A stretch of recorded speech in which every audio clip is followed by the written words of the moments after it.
all. Uh, we are just about to begin our session, and thanks for joining us on Saturday. And welcome delegates and very eminent panelists for the day who are here with us today. May I request all those who are sitting at the back to please occupy the front seats. There are, vacant seats, so you can just come in the front.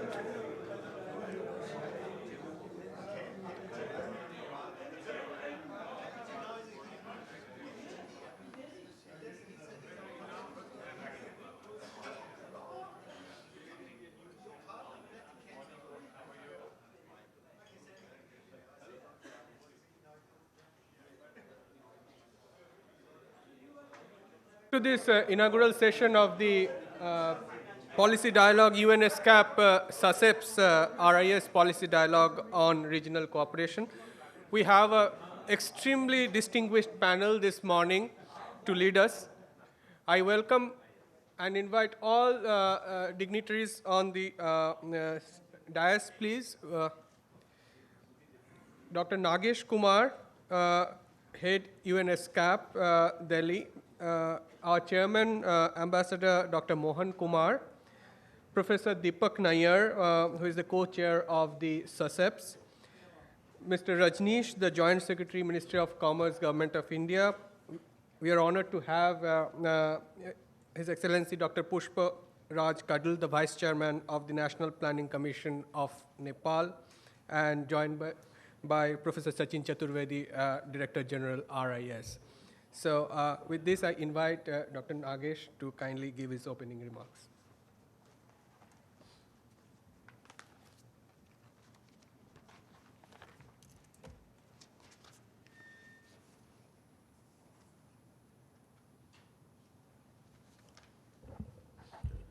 Good morning. Honorable Dr. Pushpraj Kadel, the Vice Chairman of National Planning Commission in Nepal. Professor Deepak Nair, co-chair of South Asia Center for Policy Studies and a very distinguished professor and teacher to many of us in the room. Ambassador Mohan Kumar, who is currently chair of the RIS Governing Council. Our friend Mr. Rajneesh is Joint Secretary in the Ministry of Commerce, representing the Honorable Minister of Commerce and Industry. And my colleague and friend, Professor Sachin Chaturvedi, Director General of RIS and a co-organizer of this event. Excellencies, distinguished delegates, and friends. It's a pleasure and honor for me on behalf of ASCAP to welcome you all this morning. I think this discussion today is a kind of follow-up to what we have been discussing over the past 2 days. The past 2 days, the discussion was focused on achievement of sustainable development goals by South Asian countries, and South Asian countries are facing major gaps in their achievement of this very ambitious development agenda. And a recurring theme in that discussion, that conversation over the past 2 days was how much regional cooperation among these 8 countries of the South Asia could contribute to this agenda and achievement of these development goals because of their shared challenges, shared vulnerabilities, shared gaps, and all other similarities. And so a joint approach, a coordinated approach, would be much more effective. And that was one view which was coming out of the discussion. But regional economic cooperation and integration, I think there is another context to to that, the criticality of regional economic integration.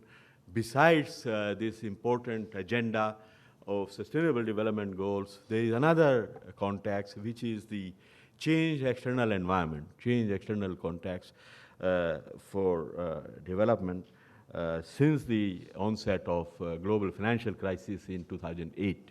We just are celebrating actually 10th anniversary of the onset of the global financial crisis. And I just want to, go back to what had changed since 2008. One of the things which had changed is the global trade. Global trade actually never quite recovered from the global financial crisis, besides many other things. You remember between 2003 and 2008, the world trade growth used to be of the order of 12 to 15%, And India's trade, for instance, and that was a similar situation of other South Asian countries, was growing at an average of 20%. Today, you look around, what is the rate of growth of world trade? 2 to 3%. And it has been like that. And many years it was in negative. Now 2 to 3% is a new normal. And that has affected the growth prospects of all countries. And so you have subdued rates of growth of economies. The economic growth of South Asian countries in the pre-crisis years, 2003 to 8, was of the order of average of 9%. Now 7%, you think you are the best performer in the world, So I think this is one major new normal we have to live with: subdued rate of growth of world trade, and that leads to rise of protectionism, all across the world. And then you realize that the way world trade or external demand acted as a accelerator or engine of our growth, it cannot do that anymore. And that brings you to the focus on role of domestic demand and regional demand. And the regional cooperation, gets a new sense of criticality in this changed external context. And when you look around in the region, you find that the potential of regional trade, intra-regional trade, has been hardly exploited. We focused on global markets, We did not look around us. And so as a result, share of intra-regional trade in South Asia's global trade is only 6%. And it's not that the potential is not there. The SCAP study, which is in your folder, we did some gravity model-based computations. We showed that the potential of intra-regional trade in South Asia could be $81 billion, but only $26 billion is exploited. Rest $54 billion, remains to be exploited. And much more than that, going down 5 years, it could be $170 billion kind of, possibility. And so we are only scratching a surface. And by the way, these figures are based on the work done at SCAP, but World Bank recently released a report using a very different methodology, also came to these similar numbers. And I see Dilip nodding because it was released in FICCI last week.